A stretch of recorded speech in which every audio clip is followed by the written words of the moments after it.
Fala galera, vamos entrando.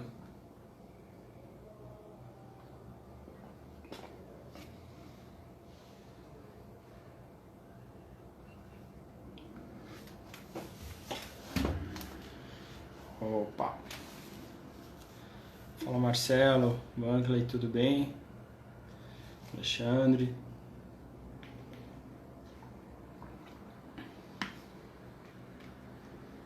Roberta. Fala Arthur, tudo bem?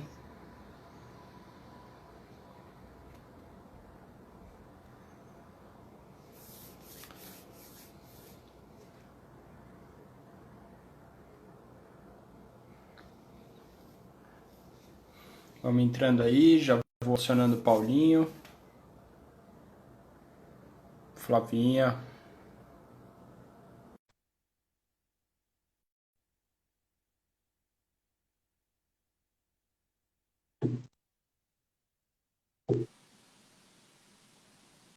Fala Paulinho.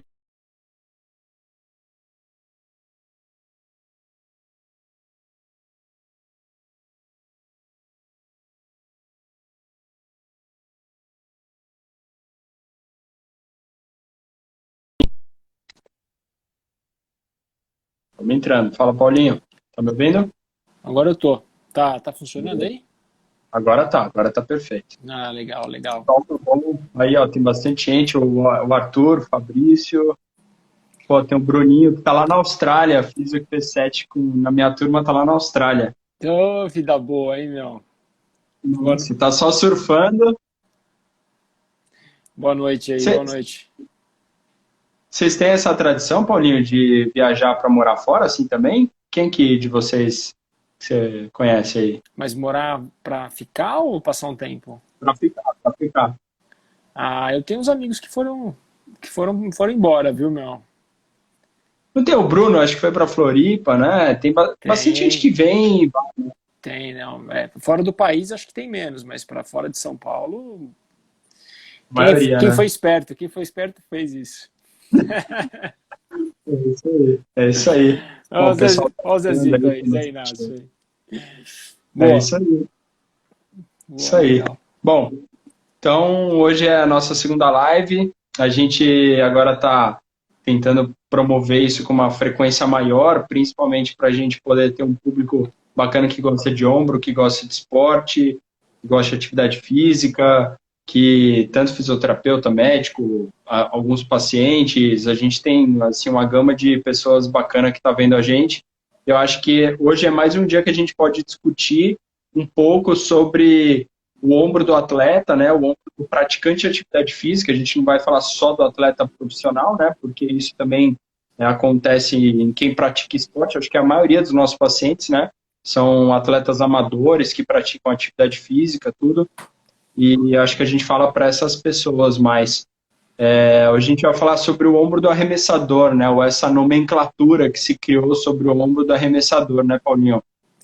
O ombro do arremessador é um tópico que, para quem gosta de medicina esportiva, é fantástico, e para quem gosta de ombro, é necessário, né? Porque Exato. acho que faz parte da nossa rotina mesmo. E, no final das contas, é um tópico razoavelmente recente na nossa prática, porque ele veio muito do entendimento do americano Exato. sobre o beisebol, basicamente. E esse que acho que é a chave de tudo para a gente começar a pensar um pouquinho nisso, é entender que quando a gente fala de ombro do arremessador, classicamente se fala do beisebol. Mas na prática, na nossa rotina aqui dentro do Brasil, embora a gente tenha muito praticante de beisebol, a gente tem Sim. que pensar no ombro do arremessador de uma forma um pouco mais ampla, né? E aí sim começar a entender o jogador de tênis, o jogador de vôlei, o jogador de handebol, o jogador de polo aquático e assim por diante, né? Porque, na verdade, embora todos tenham as particularidades de cada um dos esportes, se a gente entender um pouquinho da fisiopatologia do problema, a gente consegue ajudar praticamente todo arremessador com as suas Sim. particularidades. Acho que é isso que é bacana da gente comentar, talvez, Renato, também, as particularidades de cada um, né? Eu acho que essa nomenclatura do ombro do arremessador, né? Então, para quem não está muito acostumado, ela foi começado a se falar em 2003, né? Por Burkhardt e por os outros americanos, né? Que fizeram essa nomenclatura. E de 2003 para cá mudou muito, né? Então, as cirurgias mudaram, o tratamento mudou, o entendimento sobre o ombro de quem faz esporte mudou muito. Eu tive essa semana a oportunidade de acompanhar um paciente que fez uma cirurgia de SLAP em 2002. Em 2002, se operava SLAP fazendo uma aplicatura capsular, não é, Paulinho? Dando maior estabilidade capsular, assim, não era isso que se fazia antigamente? Mudou muito, né, a visão aí. O entendimento da cirurgia é diferente, né? Hoje a gente conhece melhor a fisiopatologia toda, por exemplo, da lesão SLAP, que é uma lesão muito associada ao ombro do arremessador, e a gente foi evoluindo com isso, né? O começo de tudo, por exemplo, da lesão SLAP veio com o Andrews, lá em 70, 80. O SLAP, né, tô falando. Sim. E ele foi evoluindo. O Snyder, uma pessoa muito forte nisso, fez a classificação, explicou tudo. Mas, na prática, o entendimento se desenvolveu melhor agora mesmo, faz pouco tempo, 20 anos. E esse é um dos pontos chaves, né? Todo mundo com quem a gente conversa a respeito desse tipo de cirurgia, o Zé Inácio sabe muito bem aí que estava com a gente, é uma cirurgia manufaturada, é uma coisa delicada e você apertar demais ou você errar numa tensão, você restringe o movimento. E esse é um detalhe importante, né? O que você falou, antigamente se fazia uma cirurgia que hoje a gente não faz, mas tem gente que ainda faz isso. Sim.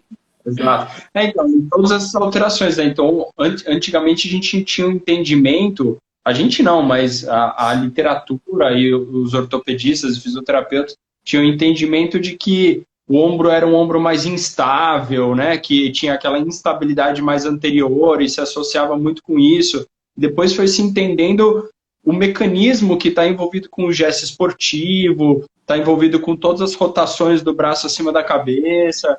Então, e não só também o mecanismo mecânico que acontece, mas tudo que envolve, né? Então, a gente tem a escápula, a gente tem os músculos, ligamentos, a cápsula posterior, a gente tem toda uma gama aí de coisas que ajudam o ombro a se estabilizar, que vão fazer com que influenciem no tratamento, né? Então, eu não vou olhar mais só ali para dentro do ombro, para alguma estrutura estática, eu vou olhar muito mais para como que é o mecanismo desse atleta, como que ele está conseguindo fazer toda a cadeia de movimento, né? Eu tenho que olhar ele como um todo, né? Exato. É como se você estivesse avaliando, você não pode avaliar, eu como ortopedista, simplesmente a lesão ou a queixa. Às vezes tudo vem de uma biomecânica inapropriada, né? E é bastante frequente você ter um arremessador, mesmo de alto nível, que tem erro biomecânico. A gente vê isso toda hora, né? Exato. E no final das contas, o que a gente tem que entender é que é uma cascata de eventos. Essa cascata de eventos, conforme as coisas vão aumentando a intensidade do arremesso, a frequência do arremesso, a cascata de eventos também vai aumentando. E aí surgem mais lesões por sobrecarga, né? Eu acho que é bacana de entender é que quando você fala do arremesso, você está falando de uma atividade altamente complexa. Começa com isso, é complexo. Se você for pensa no cara do beisebol, né, como o protótipo do imaginário. Ele fazendo um arremesso a 160 km por hora para acertar num quadrado, pô, é uma puta distância, né? Quem já foi num campo de beisebol viu que é capaz de a gente arremessar e não chegar. O cara joga a 160 km por hora, acerta do outro lado, quer dizer, assiste um movimento assistir um movimento de arremesso em câmera lenta é espetacular, porque se eu tentar fazer o que o cara faz, vai quebrar meu braço, porque a gente não viveu o processo adaptativo daquilo. Então é muito bonito, porque além de ser complexo, ele é uma coisa evolutiva. Quem joga tênis, sabe isso na hora. Eu joguei a vida toda. Se eu pegar hoje para fazer um saque, faz 2 anos que eu não jogo. Eu vou sacar muito melhor do que um cara que está treinando há 1 ano, fazendo aula todo dia. Por quê? Por quê? Porque eu saquei 18, 20 anos da minha vida. Tá. Foi todo um processo evolutivo E aquilo Não é gera... de uma hora para outra que você aprende, né? Isso tá aqui. Não acontece isso. Quem joga tênis sabe. Ou você aprendeu pequeno, ou o negócio nunca vai para frente. Mas é verdade, é verdade. E o gesto, ele é quase que um estilingue, assim, né? Ele não é simplesmente um arremessar, né? Não é soltar a bola. É como se eu fosse jogar pedrinha no lago ali. Tem que ter toda uma técnica, um jeito, tem que ter todo um mecanismo de se fazer, né? Você sabe que você falou isso de arremessar a bola do beisebol? Eu tive a oportunidade de assistir um jogo de beisebol ao vivo e, cara, eu não tinha noção de que um pitcher não consegue jogar o jogo inteiro. Ele não consegue finalizar. Eu não tinha essa noção, cara. Eu achei que... É brutal, é brutal. Eles têm 6, brutal. 7, 8 pitchers no time. Então, assim, enquanto o cara tá jogando, tem mais 2 ou 3 aquecendo, Sim, e aí, inteiro. por exemplo, pelo jogo que eu vi, são 9 innings, né? Então, o titular, ele jogou os 6 primeiros, que provavelmente é o cara que consegue manter a maior regularidade. Aí depois entrou mais um cara, fez o 7º, o 8º, e aí entrou um cara para fazer só o 9º. Então entrou um cara para fazer ali, sei lá, 10 arremessos. Mas esse cara ele só consegue fazer 10 arremessos com uma potência grande, porque é muito difícil você manter o nível, né, do arremesso com precisão e velocidade, né? O esforço que esses caras são submetidos é brutal. Você imagina que eles começam nas ligas menores e eles já começam fazendo uma quantidade de arremessos muito grande. Tanto é que hoje a grande discussão na cirurgia do ombro americana é limitar a quantidade de arremessos que o garoto pode fazer por semana ou por mês. Então isso tem regra já, tem limitado. O treinador é proibido de deixar esse garoto arremessar mais do que aquela quantidade de vezes. Porque além das lesões do ombro, tem as lesões do cotovelo, que são muito frequentes na população juvenil. Então, realmente é um arremesso complexo, intenso, e realmente ele pode trazer prejuízo, né? Sim, exatamente. E tem, como você falou, ele começa, como ele é complexo, ele não começa do ombro, né? Então, um mecanismo que vai vir lá do pé, da preparação de movimento, e tem toda uma armazenagem de energia elástica para que ele transmita toda a energia dos membros inferiores, quadril... O quadril e o core são fundamentais. O quadril e o core são fundamentais. Assim, a gente deve ter pessoas que estão aqui com a gente hoje que jogam ou tênis, ou jogam vôlei, handball, e eles sabem que o arremesso não é simplesmente você parado, jogar, fazer alguma coisa, isso não vai funcionar tão bem, né? Não vai funcionar. E aí cai na parte do movimento, que o que privilegia o arremessador é a possibilidade de girar mais o braço para trás. Então é um estilingue. Então quanto mais eu girar meu braço para trás, quanto mais eu conseguir rodar, eu vou pegar mais velocidade angular na hora de arremessar, que na verdade é isso. O que a gente chama de força é velocidade de giro. Quanto mais veloz meu braço girar, vai ser mais agudo, vai ser minha estilingada. Eu vou conseguir mais velocidade na bola, mais pancada na batida. Então a gente está falando, na verdade, de velocidade angular ali. Sim. E aí começa o problema, porque a gente vai privilegiando o movimento de rotação lateral extremo e às vezes deixa de cuidar do parceiro dele, que é a rotação medial, né? Do equilíbrio de movimento, né? Do equilíbrio de movimento, que é onde vem toda a nossa cascata, né, Renato? Eu acho que assim, é bacana a gente comentar que essa cascata do arremesso é muito bonita, ela faz muito sentido na cabeça quando você começa a entender. Então, assim, você faz a preparação do arremesso, né, que em inglês eles chamam de late cocking. É o momento em que você tem a maior amplitude com a maior rotação lateral. Naquele momento, todas as estruturas da frente do teu ombro estão esticadas. E aí você vai fazer o arremesso. O final do arremesso envolve um movimento de tração nas estruturas de trás, que estão ali segurando o teu ombro para ele não sair junto com a bola. Nessa situação, você teve um estresse anterior e depois um estresse posterior. E aí o problema todo começa nesse estresse posterior, que vai gerando ali um processo de contratura dessa cápsula posterior, e essa contratura da cápsula posterior, no final, muda o centro de rotação do ombro. E aí, mudando o centro de rotação do ombro, você vai ter as lesões associadas, tanto o manguito rotador, lesão SLAP, e aí você tem a brincadeira toda acontecendo, né? Isso sem pensar na escápula e nas outras coisas que podem acontecer. Mas eu acho que essa brincadeira de entendimento faz parte. E aí, quando a gente entende isso, eu explico para meus pacientes, quando eles entendem que eles têm um problema, que é um desbalanço, aí ele começa a ser tratado, né? Porque a gente está cansado de ver pacientes com muita queixa que melhoram rápido depois que a gente começa o tratamento, né? E a maioria das vezes é não cirúrgico. Exato, exato. E aí eu acrescentaria isso uma coisa. Então ele está lá no extremo de rotação lateral e ele vai ter que fazer uma rotação medial. E como você falou, a velocidade angular ela é muito alta. Essa transição do extremo que ele está aqui atrás para ele começar a acelerar, elas são 0,02 segundos, é uma coisa muito rápida, né? Então, Muito além rápido. de uma amplitude extrema que ele está fazendo, ele está gerando um estresse muito grande de mudança de fase concêntrica para uma fase excêntrica. Então, imagina... sofre muito nisso também. Exato. Então, imagina os tendões do manguito, bíceps, todo mundo ali tendo que fazer muita força para rodar o máximo possível externo, muita força para gerar, e ao mesmo tempo que ele gerou, ele vai ter que desacelerar, né, Paulinho? Então, a desaceleração também do movimento, ela vai fazer com que todas essas estruturas posteriores, com o passar do tempo, vão perdendo um pouco a capacidade de dissipar energia. E aí elas a gente perdem elasticidade, né? Elas ficam mais grossas, tensas. Sim. Então, e aí que cai o nosso problema, né? Muitas vezes o que a gente vai fazer no paciente arremessador ou um paciente qualquer é começar a entender o problema dele olhando já a movimentação dele dinâmica, e às vezes sem nem tocar você já olha, consegue ver a escápula funcionando, você já começa a ver que a escápula já não está trabalhando de forma adequada com o lado contralateral, e aí que está a beleza do negócio, porque um arremessador de verdade, ele nunca vai ter uma escápula igual a outra, ele nunca vai ter.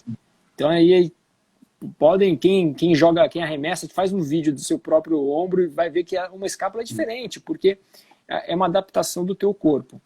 Mas o que a gente tem que conseguir entender, essa é a filigrana do negócio, é entender se aquela alteração escapular que ele tem é causa de um problema ou se ela é simplesmente adaptativa, natural e funciona para ele daquela forma. Tá? Então isso tem muito estudo já em jogador de vôlei, jogador de tênis, acho que você está cansado de ver esses estudos.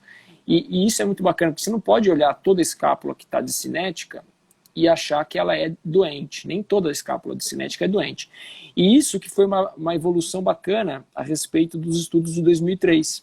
Né? Até aconselho quem tiver interessado, eu já mandei muito paciente meu ler os estudos, principalmente do Kibler, que ele é fácil de ler, ele é intenso, longo, mas ele é fácil de ler, e ele já mostra muito do tratamento ali. E nessa fase que a gente está de Covid, está aberto o PubMed, então você vai conseguir provavelmente pegar o artigo na íntegra, aproveitar isso aí agora. E o que se compreendeu de lá para cá é que nem toda escápula que é discinética é doente. E eu acho que isso é muito relevante para a gente. Exato. E aí também, não só, eu acho que assim, você falou coisas interessantes. Então, a gente precisa observar a amplitude de movimento, precisa observar a escápula, mas nem toda amplitude de movimento. Eu também vou ter atleta que faz arremesso que não tem uma perda de movimento, por exemplo. Sim. Como vou ter atletas que a escápula vai estar normal, ou vai ser só uma adaptação, o outro lado é pior. Então, a gente sabe que é multifatorial, né? Então, não dá para a gente olhar para um lado só. Você falou da escápula, eu complemento, falo do tronco, do quadril, então estou em estudo falando de quadril, os caras não conseguem estabilizar a pelve, ele vai ter problema lá em cima, então a gente vê muito paciente que tem às vezes algum problema no quadril, nos membros inferiores, aí por exemplo vai jogar vôlei, não consegue saltar direito, e aí vai bater na bola e dói o ombro, ou por exemplo eu tenho uma paciente que teve uma lesão na mão, no dedo, e aí ela não consegue fazer o encaixe, ela começa a sobrecarregar o ombro. Então, tem vários fatores que influenciam, né? A gente não pode só olhar para o ombro do arremessador como se ele fosse único. A gente tem que olhar ele como um todo, né? Eu acho que isso casa muito, sabe? Só para fazer um raciocínio, casa muito com epicondilite, né? Porque a gente pega muito paciente que joga tênis e às vezes o paciente vem depois de passar já com outros médicos, outros tratamentos, e fala assim, olha, doutor, putz, eu jogo, dói. E aí a gente fala, vai fazer fisioterapia, acupuntura, dar remédio, infiltração, não sei, vai fazer qualquer coisa. Mas no final das contas, o que ele precisa fazer um vídeo dele jogando para você ver se ele não está errado. Porque enquanto você não corrigir a biomecânica do negócio, não vai para frente. Né? Então, muitas vezes o problema é mais simples do que o que a gente está pensando. Né? E às vezes o problema é simplesmente você entender o que está acontecendo, ver, mas isso é difícil. Né? A gente tem que lembrar de ver, tem que lembrar de pedir para as pessoas filmarem e poder ver o movimento. O saque é um movimento que é muito complexo no tênis ou no vôlei. E é um movimento que a gente tem que pedir, tem que lembrar de falar para você, filma um saque em câmera lenta, de lado, de frente, de costas, para eu poder identificar onde está o problema. E é que está o tesão de tratar de atletas. Tem que gostar, né, meu? Tem que gostar, porque você tem que saber o que é o normal. Exato, e muitas pessoas, acho que estão assistindo também, que praticam vôlei, tênis, natação, que seja, sempre vai querer se espelhar em fazer o melhor movimento, né? Então, eu vou me espelhar em ver o Federer jogando, eu vou me espelhar... Pô, mas a gente não vai conseguir ser igual a ele, então o nosso gesto é assim, se a gente, por exemplo, do mesmo jeito que eu fiz uma postagem ontem falando sobre educação de movimento escapular, para você não encontrar o trapézio, eu tenho que, por exemplo, ensinar para o meu paciente também, isso junto com o preparador físico, junto com o médico, junto com toda a equipe, como que é o gesto esportivo dele, porque, sem dúvida nenhuma, se a gente mexer em 3 fatores muito importantes, como, por exemplo, volume, intensidade e gesto esportivo, né? Então, se a gente conseguir trabalhar com isso, a gente não precisa necessariamente mexer em nada tão específico no ombro, mas a gente vai ajudar muito, porque às vezes, por exemplo, o paciente não está jogando faz tempo, como você falou, que está parado, aí o pessoal te chama para jogar, você joga 2, 3 dias seguidos, e aí começa a ter dor. Ou senão você... Aí liga para mim e fala que tá doendo. Então, assim, o volume e a intensidade também influenciam muito, né? Por exemplo, aquele cara que fala, mas eu só jogo uma vez na semana. Pô, mas essa uma vez na semana jogou 3 horas. Então, isso também acontece bastante, né, Paulo? Esse desequilíbrio de saber o quanto que você deu de estímulo para o quanto que o seu corpo consegue, naquele momento, se adaptar àquela história, né? Isso é aquela brincadeira que, se você for pensar bem, por exemplo, o Djokovic, que é um dos maiores jogadores de tênis da história. Quem puder ler a história dele, é muito bacana, o livro dele é muito legal, e ele fala a rotina de treino dele. Então, você vai ver, ele todo dia ele joga tênis. Tudo bem, ele é jogador profissional de tênis, porra. Mas ele não joga 10 horas de tênis por dia. E eu tento explicar isso para as pessoas, falar assim, olha, você quer jogar tênis? Você não precisa jogar tênis todos os dias. Você pode jogar tênis 2, 3 vezes por semana e nos outros dias se preparar para jogar um tênis melhor. E isso vale muito hoje para o beach tênis. O beach tênis também tem... Pô, eu tô louco para jogar também. Eu ia começar agora eu tenho que esperar. Mas é a mesma coisa. Você tem que estar com preparo condicionado, não só cardiovascularmente, mas você tem que estar com o teu corpo pronto. E vale mais você jogar uma frequência menor e com melhor performance do que você jogar todo dia e não estar bem treinado. Então acho que isso vale para todos os esportes. E isso varia muito, né, cara? E uma coisa que você falou de atleta profissional, tudo, mas, por exemplo, até os pacientes que a gente acompanha na clínica, que são aqueles caras que estão sempre fazendo esporte, né? Daí, às vezes o cara se machuca o tornozelo, machuca o ombro, ele está sempre lá. E esses pacientes, o legal é você dar mais informação do que só o gesto esportivo. Então o cara o ombro dele está acostumado a só fazer um gesto. Bom, vamos dar outra informação para que o sistema nervoso dele incorpore outras capacidades. Então eu vou aumentando a capacidade dele de resistência, de força, de engrama motor. Então o ombro dele é capaz de se virar muito mais em outras posições do que se ele ficar viciado em um só gesto esportivo, né? Então acho que, por exemplo, esses atletas, eles acabam fazendo outros esportes juntos também para aprimorar melhor o controle motor deles, né? No final, o nosso corpo é uma máquina fabricada para trabalhar em inércia. Ela é fabricada para acumular gordura e gastar menos energia. Então, se a gente não der estímulo novo, se a gente não fizer cada dia uma coisa diferente, uma hora ele se adapta e vai ficar café com leite, entendeu? Então, assim, é a mesma coisa da musculação. Você não pode ir lá e fazer a mesma série 3 de 10 todo dia, porque não vai dar resultado. Né? Então vai dar por um período, né? Uma hora para. Correr, tem paciente que fala, eu corro 10 km todo dia, mas não está mais mudando. Eu falei, sim, porque é um estímulo que teu corpo já acostumou. Né? Você tem que fazer com que seja um desafio novo. Várias vezes a semana, o dia, e assim for. E esses gestos repetitivos, eles vão causar lesão, né, Paulo? Não tem como ficar repetindo a mesma coisa ali. Não, a repetição é um risco maior, né? No final das contas, quando a gente fala do arremesso, a gente fala de uma atividade cuja lesão é overuse, né? É uso excessivo, uso mais do que o teu corpo toleraria, e aí você não pode comparar você com outra pessoa, porque cada um tem a tua própria individualidade. Pode ser que você arremesse a vida inteira e nunca sinta nada. E teu colega arremessou durante 1, 2 meses jogando alguma coisa e sente dor. Então, assim, cada um tem a sua individualidade. O que eu acho que é muito interessante, talvez seja a gente conversar um pouquinho da rotação medial.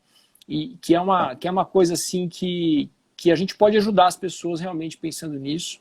E eu não consigo, de verdade, Renato, acreditar que não existe ainda um programa de manutenção de rotação medial para os pacientes ou para os jogadores, atletas, amadores. Eu não consigo entender isso. Como se fosse uma coisa institucional, assim, você está querendo dizer? Sim, eu acho que todo mundo tem que fazer. Eu acho que todo treinador de tênis, todo treinador de vôlei, todo treinador de beisebol deveria ensinar a molecada, assim como pega a raquete, fala, você vai fazer isso aqui 2 vezes por semana e você vai viver melhor. Né?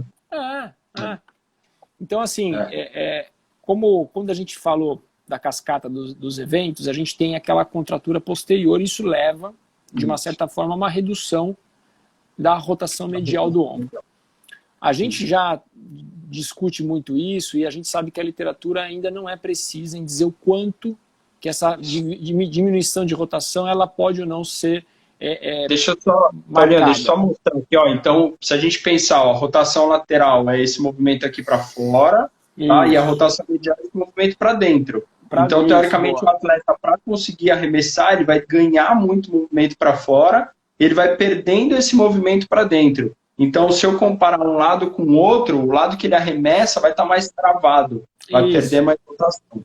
Aí, só para explicar. Boa, foi ótimo, esqueci de explicar isso. E o que eu acho que é legal, para quem está assistindo e puder fazer isso, dá uma brincadeira hoje legal, deitar de lado, que é um jeito fácil de fazer, né? Ou na própria parede, mas deitar de lado é legal. Deita de lado, sobre o teu ombro, gira o teu braço para dentro e compara o teu lado dominante com o teu lado não dominante. Como se você fizesse isso aqui. Isso, deitado para travar a escápula. E aí eu acho que vocês vão conseguir perceber o quanto, de quem é arremessador, quanto que tem de diferença, e é uma realidade. Então, assim, a gente não quer que seja igual dos dois lados. A gente não tem esse interesse. O que a gente quer é que você alongue um pouquinho o teu lado dominante, o teu lado de arremesso. Alongando um pouquinho, regularmente, você vai reduzir toda a cascata patológica do ombro. Então, assim, é uma coisa simples e que podia ser feito de forma preventiva, né? Exato. E não só o atleta que faz muito esporte, por exemplo, uma pessoa que sempre praticou o esporte, a gente também vê essas alterações, né? Então, por exemplo, às vezes o cara chega no consultório e aí eles falam, você tá jogando? Eu não vou ter jogar agora. Tá, mas ele já tinha jogado 20 anos de esporte quando ele era mais jovem, né? Então, acho que essas alterações, elas não vão acontecer com só quem tá toda hora jogando. O cara que já jogou, já fez muito esporte acima da cabeça durante a vida, ele também vai ter uma alteração. Então, é bem bacana de poder ver isso, né? E essa forma deitado de lado é mais fácil, porque a gente estabiliza a escápula e faz um movimento puro só no ombro, né? Se a gente fizer aqui em pé, vão acabar compensando com o meu tronco. Dá uma roubadinha, né? Mas e deitado ainda você consegue medir, pelo menos de forma assim simplória, a distância que falta da tua mão até o chão, o tapete, onde você estiver. E aí com isso você consegue criar um desafio pessoal. Falar, olha, eu vou ganhar aqui 2 centímetros, vou ganhar 3 centímetros. Então, vai tentando comparar com o outro lado, né, Paulo? Exato, sempre contralateral, sempre compara com contralateral. Exato. Eu acho que essa é uma dica muito boa, fácil, um exercício que não tem contraindicação de se fazer, né? e a gente vê que até o ganho de rotação medial de forma aguda, ele dá até um alívio no ombro, né? Então, os pacientes às vezes estão com dor, lógico, isso não é para todo mundo, não é para generalizar, mas os pacientes com dor, que às vezes têm essa contratura da cápsula posterior, você ganha um pouquinho de movimento, a repercussão clínica é boa, então facilita, né, para fazer. O alongamento é na mesma posição de avaliação. Isso, só respondendo aqui a Bia. Eu acho que a ideia é perguntar quanto tempo, Renato. Eu acho que então, você pode fazer aí 2, 3 vezes por semana, fazer séries de 30 segundos de alongamento, acho que é suficiente, né, Renato? E leve. Eu sempre recomendo leve, porque assim, não é confortável ganhar a rotação medial. Ela é mais... É sofrido, é sofrido. Então, às vezes você fica com um pouco de desconforto. Então, seria o quê? Eu deitar, imagina que eu estou deitado, deitei em cima do meu braço direito aqui, e eu estou fazendo essa rotação para dentro, ó, como se eu fosse encostar a mão lá no chão, tá? Estou deitado de lado. E aí estou fazendo... O que é o problema? Eu sempre peço para o paciente fazer devagar, porque se ele força muito, ele começa a compensar e começa a ter um pouco de dor no ombro. Então sentiu que está alongando um pouquinho, mantém aí uns 20, 30 segundos, relaxa. Vai de novo, até o seu ombro acostumar. As primeiras vezes vão ser mais chato. Você vai sentir um pouco de desconforto, então é um pouco mais chato, porque a gente não está acostumado a fazer isso. E aí, com a repetição das vezes que você for fazendo, vai adaptando melhor e você vai se sentir bem. E aí você vai conseguir sentir exatamente que você está mais alongando do que fazendo um movimento não anatômico, né? Então, acho que o importante é isso, sentir algum alongamento. Não precisa forçar tudo, não, porque senão acho que machuca também. E falando em machucar, eu acho que outro ponto que é legal da gente conversar é que os pacientes às vezes se preocupam muito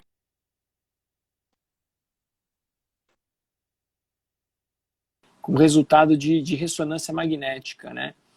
E isso é uma coisa... Não é que as pessoas não podem olhar os resultados, eles têm que olhar mesmo, faz parte. Mas muitas vezes o que a gente vê ali não se traduz clinicamente. Então acho que tem que tomar um pouco de atenção com isso, que dá um pouco de angústia, olhar o resultado de um monte de coisa escrita, tá, nossa, eu tô péssimo. Não, calma. Não é assim, né? Tem muita coisa que pode ser achado de exame, que pode ser simplesmente uma coisa adaptativa, né? Como a gente disse. Então acho que isso é um ponto importante. E é engraçado isso, porque, por exemplo, comigo, assim, muitas pessoas ou até pacientes me mandam uma mensagem e falam assim, dá uma olhada numa ressonância. Como se isso quer dizer alguma coisa assim. É um fator a mais, né? Então, acho que é um exame complementar que vai ajudar. Eu posso ter até o conhecimento de ver, mas eu acho que é uma competência médica de avaliar isso com detalhes e ver se precisa de um novo exame, se não. A ressonância dá muita informação, né? Então, às vezes, o laudo vem gigante, ali, 2 páginas de laudo, e às vezes a gente só vai usar alguns pontos específicos, né? Porque vai aparecer lá o tipo de acrômio, vai aparecer edema, tendinopatia. Então, eu acho que assim, a pessoa que pratica atividade física de forma regular e durante muito tempo, ela vai ter alguns achados normais, entre aspas, de um ombro que faz esporte, né, Paulo? É isso, eu acho que no final das contas, o que a gente está querendo mostrar é que quem arremessa tem um ombro que é diferente. Não quer dizer que ele é doente, ele só é diferente. Tem adaptações para isso. E essas adaptações são visíveis no exame físico, são visíveis clinicamente, olhando, e são visíveis também no exame de imagem. Agora, ponderar quais daquelas alterações têm repercussão clínica ou não, que é o segredo do negócio. Isso aqui a gente não vai ensinar, não, aqui. Mas é esse que é o detalhe mesmo, né? No final é isso que é a filigrana, vai conseguir diferenciar o joio do trigo, né? Como dizem. Sim. Bom, eu acho que a gente tentou passar uma ideia geral aí do ombro do arremessador, a importância dele, né? Então, é isso aí. A importância de identificar ele, identificar o gesto, de identificar, por exemplo, que isso pode acontecer em vários esportes. Então, acho que a gente quis dar essa noção geral aí para todo mundo, poder dar uma dica em relação aí à rotação medial que a gente falou, avaliar vários fatores. Acho que a gente está só começando, né, Paulo? Tem muita coisa que a gente pode discutir, muita coisa que vai vir pela frente aí também. Eu acho que a ideia daqui é a gente trazer o assunto em tona, acho que discutir, talvez, que nem a gente fez hoje, dar uma dica para alguém que tem interesse em saber disso um pouco. A gente está à disposição. Nosso grupo aqui da Unifesp acabou de publicar um artigo de ombro do arremessador, uma atualização na RBO, vai estar disponível também para todos quem tiver disponível. Já vai ser agora, né? Na próxima edição? Eu acho que já é na próxima edição, a prova dos autores já está feita. Então, acho que a ideia também é, aos poucos, a gente ir discutindo mais outros temas. E, bom, aí você vai organizando a nossa escala aí. É isso aí. Então, eu queria chamar todo mundo que está assistindo aí, também quem está assistindo que queira mandar para outras pessoas. Na semana que vem a gente vai fazer uma coisa um pouco diferente. Como a gente sentiu um pouco necessidade de poder mostrar um pouco mais, mostrar um vídeo, mostrar algumas imagens, a gente vai fazer uma aula na semana que vem pelo Zoom. Então não vai ser pelo Instagram, tá? Vai ser pelo Zoom e a gente vai discutir um caso clínico de instabilidade de um atleta profissional, para justamente a gente poder discutir e falar sobre vários tópicos. Então na quarta-feira às 19 horas, igualzinho, semana que vem, a gente vai discutir sobre a instabilidade do atleta profissional, tá? E vai poder mostrar um pouquinho mais de informação sobre isso. Então, convido todo mundo que está aí, manda para as pessoas que têm interesse também nisso, para a gente poder chamar mais gente para essa aula que vai ser pelo Zoom. Aí eu vou disponibilizar o link para vocês também para entrarem na aula. É tudo de graça, é tudo para a gente poder discutir mesmo e fazer essa aula bem bacana também. Isso, aí a gente tem a possibilidade de compartilhar a tela, mostrar a imagem, exame físico, e a gente vai para um negócio talvez um pouquinho mais aprofundado aí, que acho que vai ser divertido. Né? Eu acho que vai ser bacana, vai ser bacana. É isso aí, é um casinho pesado, um casinho legal de ver. Legal. Bom, então, obrigado, Paulinho, novamente. Valeu, Renato, obrigado, boa noite para todos. Obrigado a todo mundo que assistiu, que interagiu. Essa live vai ficar gravada 24 horas. Eu estou salvando todas as lives, eu vou colocar lá no meu canal do YouTube na íntegra também, para a gente poder ter acesso e poder continuar vendo isso.